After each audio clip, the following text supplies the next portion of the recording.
Let you guys see how quick and easy that is. Today I'm going to show you guys how to make a really reliable, cheap, lightweight fire starter. For me, I think this is a great way to keep a fire starter in your car when you're off grid, hiking, backpacking, and also having a waterproof element to it, or at least very water resistant, which is really helpful. And one of the best parts is you probably already have all of the ingredients at home already. Well, let's get started.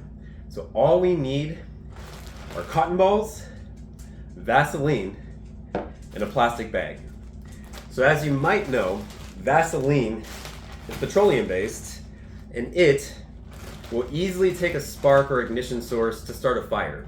The other thing I really like about these fire starters is that not only are they easy to ignite, they will keep burning, which can be really important if you're in an environment that's damp or you're just having trouble starting a fire, in addition to being super lightweight and really transportable and really packable. Hello, Ellie. So all we're really going to want to do, and by the way, I've got plastic laid out because this is a little bit of a messy process. You might want to wear gloves. I'm just going to work this into my hands because I have dry skin anyway. But basically all we're going to really do is take our Vaseline and give our cotton balls a really healthy coating. So I like to really work it in to the fibers.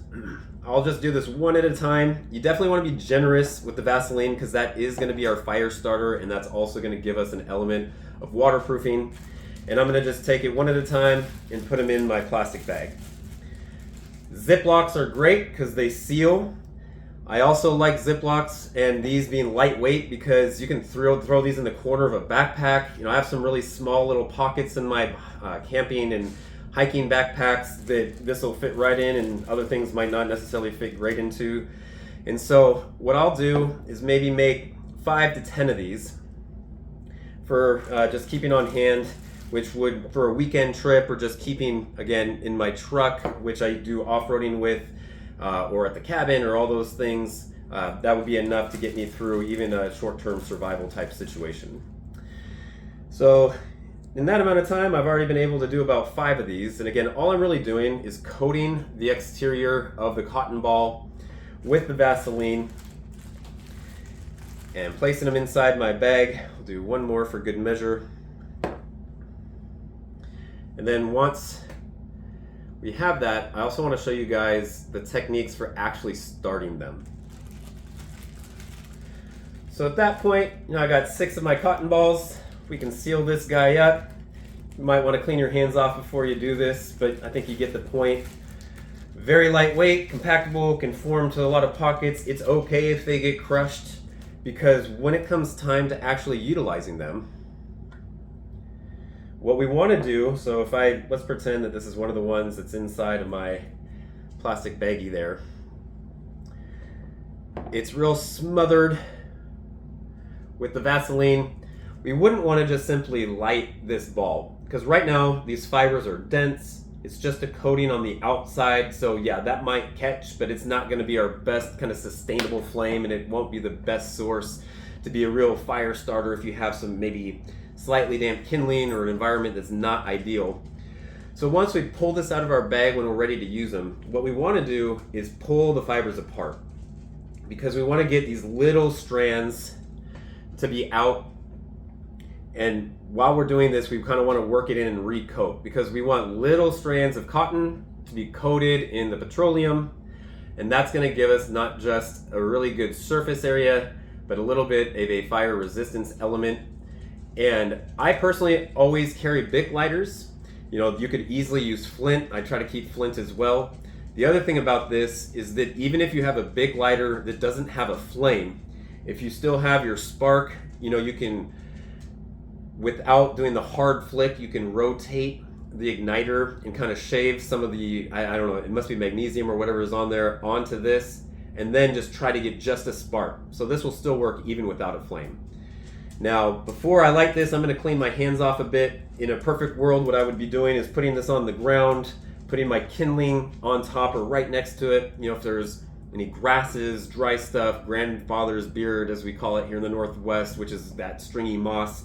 Those are great secondary igniters, with this being that main source of ignition. So the idea here being that the Ziploc is going to help us keep the cotton dry. Even if there's a little bit of moisture in there, it probably won't be a deal breaker for us because the Vaseline itself is going to help repel a little bit of water. Now, if the cotton ball gets completely soaked, this is not going to work. But with the bag helping give us a layer of protection and dryness, with the Vaseline having a little bit of water shedding like a duck's back, at this point, I would just expose my cotton fibers to give myself more surface area and smaller areas to light.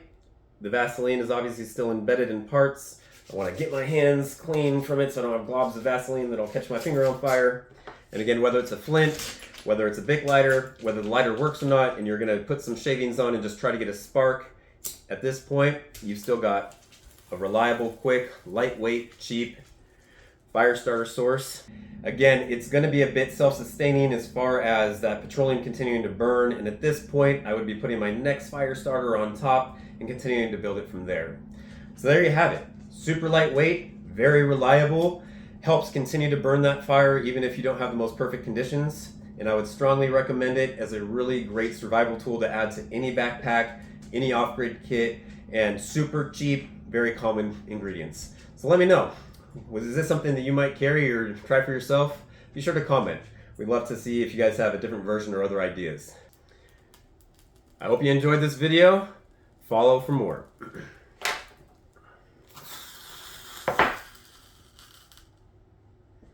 That's it, buddy. My mission is self-reliance through sustainable living, and we're here to build a community. Click here to subscribe to be sure to get more awesome content for living off the land. And be sure to go in to enter for notifications. Click that bell, get notifications, and stay in tune. Subscribe, watch, and comment. Let's build a community. See you soon.